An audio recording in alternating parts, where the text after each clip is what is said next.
ഉൽപ്പത്തിയിലെ പ്രമേയങ്ങൾ ബൈബിളിലെ ആദ്യ പുസ്തകമെന്ന നിലയിൽ, തുടർന്നുള്ള എല്ലാത്തിനും അടിത്തറ പാകുന്നത് ഉൽപ്പത്തിയാണ്.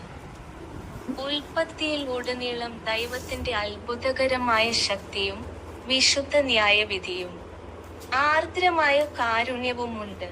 മനുഷ്യരാശിയെ രക്ഷിക്കാനുള്ള തന്റെ പദ്ധതി നടപ്പിലാക്കുമ്പോൾ ദൈവത്തിന്റെ അത്ഭുതകരമായ കൃപയ്ക്കും നാം സാക്ഷ്യം വഹിക്കുന്നു, ആദ്യം ഇസ്രായേൽ രാഷ്ട്രത്തിന്റെ സ്ഥാപനത്തിലൂടെയും ഒടുവിൽ യേശുക്രിസ്തുവിന്റെ അയക്കലിലൂടെയും.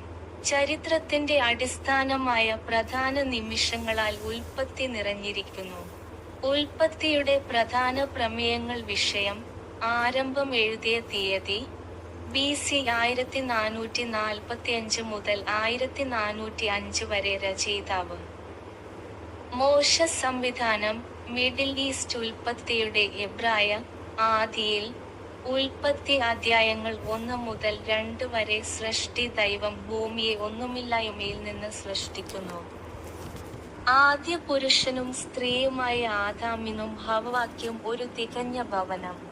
അവൻ അവരെ ഏദൻ തോട്ടത്തിൽ സ്ഥാപിക്കുകയും അവരുടെ ബന്ധത്തെ അനുഗ്രഹിക്കുകയും ചെയ്യുന്നു.